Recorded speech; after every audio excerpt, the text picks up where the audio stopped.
आप सभी का मेरे YouTube चैनल आयांस प्यार में बहुत बहुत स्वागत है। तो दोस्तों, नवरात्रि का दिन जो है काफी करीब आ गया है, तो आप सभी को मेरी तरफ से नवरात्रि की ढेर सारी शुभकामनाएं। तो फ्रेंड्स, आज मैं आप सभी के साथ शारदीय नवरात्रि की पूजा की सामग्री शेयर करूंगी। तो सबसे पहले आपको इस तरीके का लकड़ी का चौकी चाहिए, जिस पे हम माता रानी को स्थापित करते हैं, कलश स्थापना करते हैं। इन सब के लिए आपको ऐसे चौकी चाहिए लकड़ी का।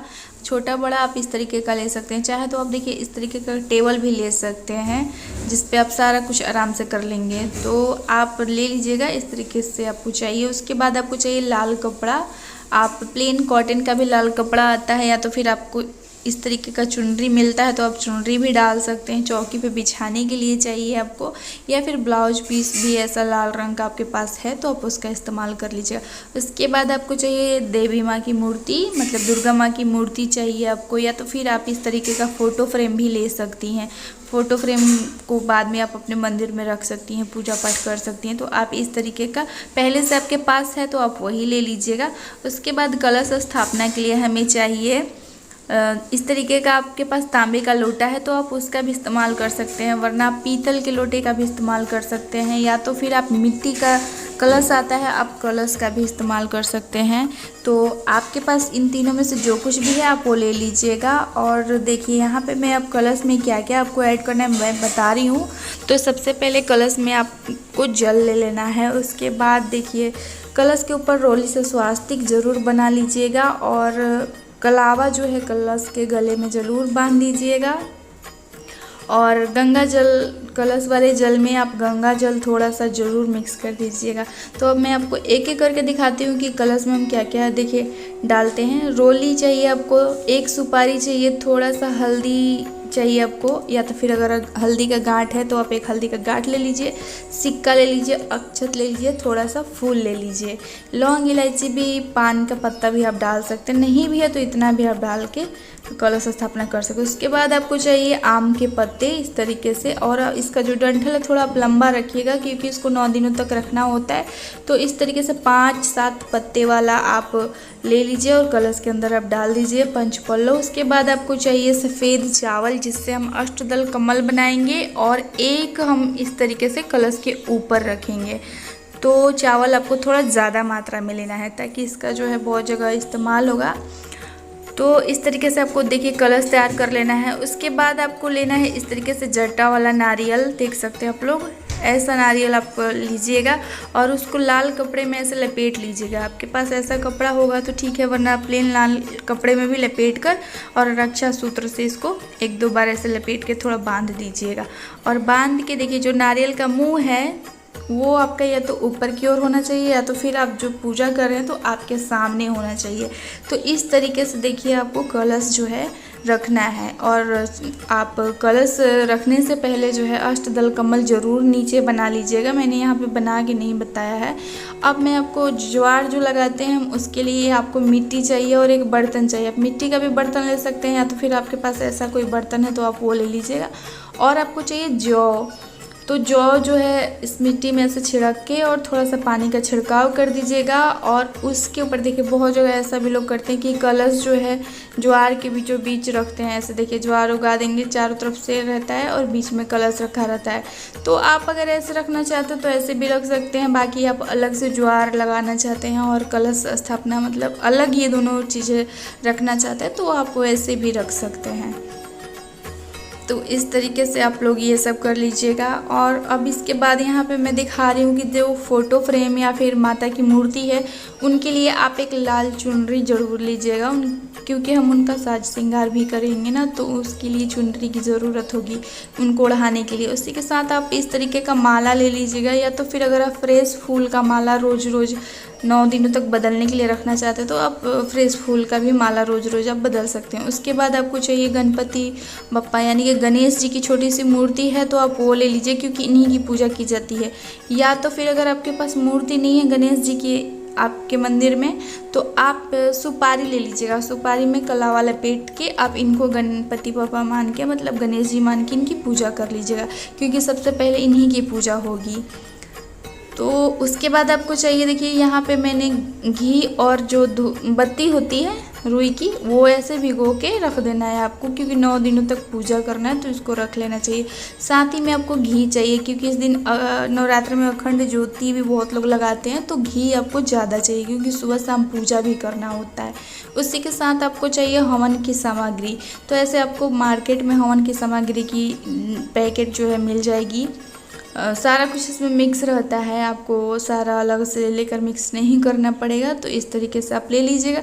उसी के साथ आपको चाहिए कपूर, क्योंकि सुबह शाम 9 दिन तक पूजा पाठ होता है माता रानी का, तो आरती वगैरह करना होता है, तो आपको कपूर ऐसे ले लेना है, थोड़ा ज़्यादा ही। आपको धूप भी ले लेना है, अगरबत्ती नहीं जलाना चाहिए पूजा पाठ में, ऐसा लोग बोलते हैं, लेकिन अगरबत्ती का भी बहुत जगह इस्तेमाल लोग करते हैं।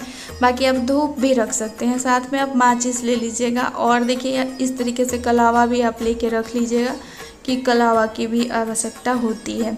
उसी के साथ आप अखंड ज्योति लगाने के लिए आप ऐसा देखिए, अखंड ज्योति वाला जो दिया आता है वो आप ले लीजिएगा। ये मेरे पास छोटा सा है, वो मैं आपको दिखा रही हूँ, क्योंकि मैं आपको यहाँ पे आइडिया दे रही हूँ कि इस तरीके से आपको ले लेना है ये सारी चीज़ों को।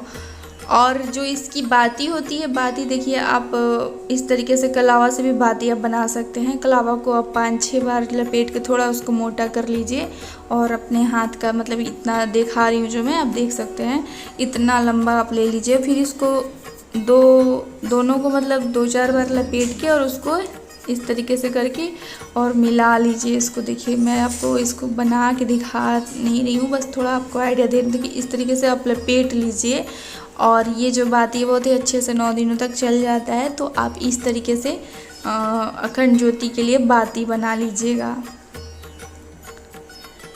आप कपड़े का भी बाती बना सकते हैं, लेकिन ये कलावा वाला भी बहुत अच्छा से चलता है। उसी के साथ आपको एक दिया चाहिए पीतल का, या फिर जो भी आप दिया बस एक ले लीजिए आरती के लिए, सुबह शाम आरती करना होता है। तो उसके बाद आप इस तरीके से मिट्टी का भी ले सकते हैं दिया। आप मार्केट से इस तरीके से ढेर सारा मिट्टी का दिया लेकर आ जाए, क्योंकि नवरात्र के टाइम पे आस पास में जो मंदिर होता है वहाँ भी शाम को जाके दिया जलाना चाहिए, तो आप ले लीजिएगा। उसके बाद ये मैं दिखा रही हूँ आपको चावल का आटा, ये हम रखे हैं अष्टदल कमल, आप इससे भी बना सकती है, तो ये ज़रूरी नहीं है आपके पास है तो ले लीजिएगा। बाकी आपको चाहिए चंदन, उसी के साथ चाहिए आपको बाती। तो बाती को आप थोड़ा सा रोली लगा के लाल कर लीजिएगा। ऐसे सफ़ेद बाती नहीं इस्तेमाल में लाया जाता है माता रानी के पूजा में, तो आप इसको थोड़ा सा लाल कर लीजिएगा। उसके बाद आपको चाहिए इलायची और लौंग, तो ये आप इस तरीके से लेके रख लीजिएगा थोड़ा ज़्यादा मात्रा में। और इसी के साथ आप पान का पत्ता भी ले लीजिएगा। अभी मैं आपको यहाँ पे मुझे पान का पत्ता नहीं मिल पाया था, इसलिए मैंने नहीं दिखाया है आपको। पान का पत्ता आप ज़रूर ले लीजिएगा। और आप सुपारी ले लीजिएगा, कम से कम 10-12 सुपारी रख लीजिएगा। साथ में आप एक लोटा ले लीजिएगा, इसमें जल भर के और थोड़ा सा गंगा जल भर के रोज़ पूजा करने के लिए आपको इसकी ज़रूरत पड़ेगी। और साथ में आप आम के पत्ते से या फिर कुसा से भी इस तरीके से, या फिर फूल से भी, अगर आम का पत्ता रोज़ नहीं मिल रहा है आपको तो फूल से भी आप जल का छिड़काव वगैरह, स्नान वगैरह भगवान जी को कराने के लिए आप रख सकते हैं। उसके बाद आपको चाहिए गणेश भगवान जी के लिए जनेऊ।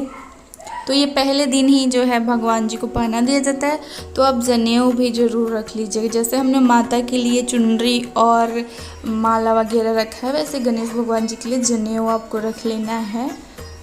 उसके बाद यहाँ पे मैं आपको दिखा रही हूँ, ये है पचमेवा। तो आप इस तरीके से कटिंग किया हुआ पचमेवा भी आपको पैकेट में मिल जाता है। नवरात्रि में भोग लगाने के लिए आप ये भी ले सकते हैं, या तो फिर आप बतासे ले सकते हैं। बतासे जो है देखिए इस तरीके से आप बतासे भी ले सकते हैं। तो और यहाँ पे आप देखिए, यहाँ तो मैंने सिर्फ मेवे और बतासे दिखाए हैं, आप मीठा का भी भोग लगा सकते हैं। और आप मतलब फल में जो भी फल, मौसमी फल जो उपलब्ध हो, वो आप फल का भी भोग लगा सकते हैं। तो फल तो यहाँ पे मैंने नहीं दिखाया, बाकी फल भी लीजिएगा। उसी के साथ आप लाल फूल ज़रूर रखिएगा, क्योंकि माता रानी को ये अड़हुल का फूल बहुत ज़्यादा पसंद है, दुर्गा माँ को। तो ये ज़रूर नवरात्रि में एक ज़रूर चढ़ाइएगा, पर चढ़ाइएगा। उसी के साथ आप अगर अड़हुल फूल नहीं मिलता है तो आप गुलाब भी चढ़ा सकते हैं। साथ में मैंने ये पीला फूल रख लिया, गेंदे का और कनेर का। ये आप बाकी भी आप गणेश भगवान जी की पूजा कर सकते हैं इससे। उसी के साथ यहाँ पे दुर्वा रख लिया है मैंने थोड़ा सा। गणेश भगवान के लिए। और ये मैंने ले लिया है देखिए सफ़ेद फूल। इसका तो वैसे कोई ज़रूरत नहीं है, पर आप आरती वगैरह के लिए थाली जो सजाएंगी तो थोड़ा बहुत ये गेंदे का फूल और जो सफ़ेद वाला फूल है वो काम आ जाएगा। उसी के साथ आपको चाहिए शहद। शहद माता के जो बहुत सारी स्वरूप मतलब माता रानी के 9 स्वरूपों की पूजा की जाती है, उनमें से एक जो माता रानी है उनको शहद बहुत पसंद है, तो उनको शहद का भी भोग लगता है, तो आप शहद ज़रूर रखिएगा। उसी के साथ हम माता रानी के लिए रखेंगे 16 श्रृंगार, जिसमें हम एक चुनरी रखेंगे, चूड़ियाँ रखेंगे, बिंदी, आईने, आलता और सिंदूर, मेहंदी, बिछुए भी आप रख सकती हैं, ठीक है। और इस तरीके से मतलब 16 श्रृंगार जो होता है आप रख सकते हैं। अष्टमी के दिन आप चाहें तो माता रानी को साड़ी वगैरह भी चढ़ा सकती हैं, लाल, पीला, गुलाबी इस तरीके का साड़ी चढ़ाया जाता है, तो आप अष्टमी के दिन साड़ी भी इसमें ऐड कर सकती हैं। बाकी इतना श्रृंगार जो है ज़रूर माता रानी के भेंट करना चाहिए, मतलब माता रानी को चढ़ाना चाहिए। तो ये 16 श्रृंगार है जो हम माँ दुर्गा के लिए ज़रूर रखेंगे पूजा की सामग्री में, तो ये आप ले लीजिएगा।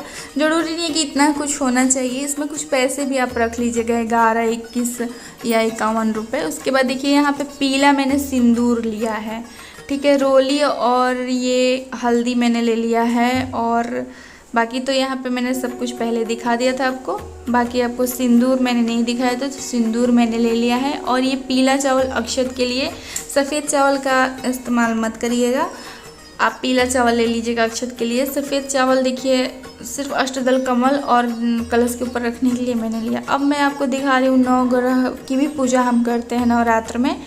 तो चावल देखिए इस तरीके से आपको रंग के, आपको मार्केट में भी पूजा की दुकान में मिल जाएगा नवग्रह वाला जो आता है चावल। बाकी आप घर में भी कलर कर सकते हैं, इसको बहुत ईजी है।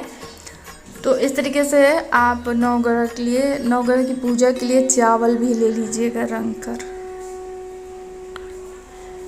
तो देखिए नवरात्रि की जो पूजा होती है इसमें थोड़ा मतलब अच्छे से करना होता है, किसी भी मतलब कार्य में थोड़ी सी भी गलती नहीं करनी चाहिए इस पूजा में, क्योंकि इससे माता रानी जो है क्रोधित हो जाती हैं और आपको अपने व्रत का फल भी नहीं मिलेगा, ऐसा भी होता है। तो थोड़ा ध्यान दे के सब कुछ करना होता है। और इसमें जो सामग्री है मैंने देखिए पान का पत्ता यहाँ पे मेरा जो है नहीं मिल पाया तो रह गया था, और फल मैंने नहीं मंगाया। बाकी आप फल भी रख सकते हैं, फल में जो भी फल आप, केला, सेव, जो भी आप चढ़ाना चाहें आप चढ़ा सकते हैं फल में।